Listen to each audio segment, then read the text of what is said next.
Dot product in Cartesian coordinate system. Cartesian coordinate system means in terms of x, y and z.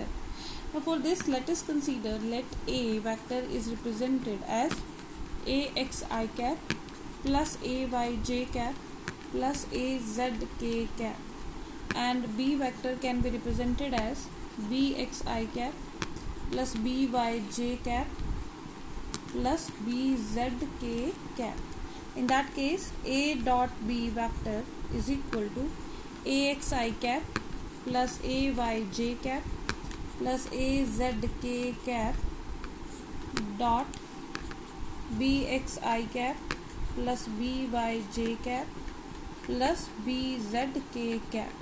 Now when we do its dot product, keep in mind here I dot I, j dot j, k dot k will be equal to 1, as both these vectors are parallel to each other.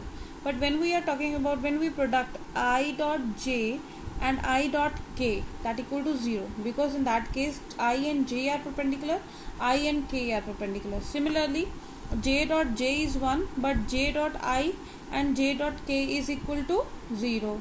Similarly, k dot k is 1, but k dot I and k dot j is equal to 0. So when we do its product, the quantity that we are left with only ax bx, right? Ax bx plus all other multiplication equal to 0. Then again ay by, because in that case j dot j is equal to 1, but other else that is equal to 0, that is equal to 0. And third one, k dot k is equal to 1, so az bz, and rest all are 0. So A dot B in Cartesian form can be written as like this. For example, let us consider we are having a question that constant force F is given by 2I cap plus 3j cap plus 4k cap Newton.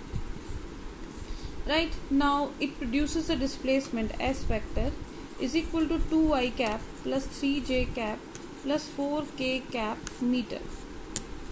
Right, in that case, what is the work done? Work done will be F dot S. Keep in mind here we have not put the vector sign over W, because work is a scalar quantity which comes from the dot product of force and displacement, which both are two vector quantities. Right, now in that case, if we multiply this 2I cap plus 3j cap plus 4k cap and dot 2I plus 3j, and again this is 2I plus 3j plus 4k.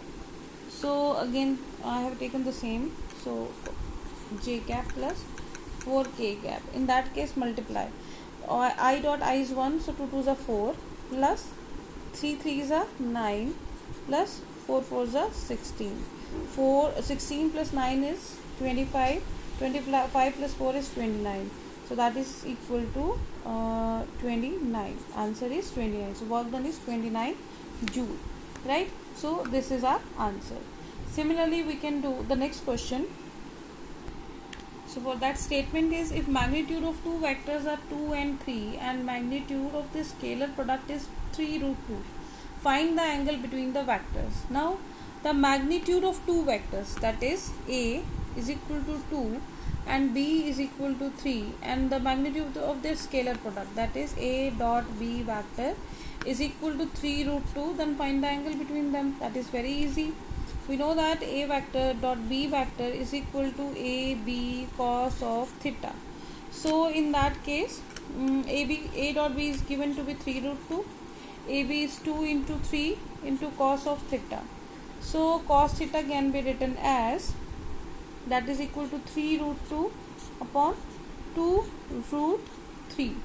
Right, now we can solve it and get the value of theta.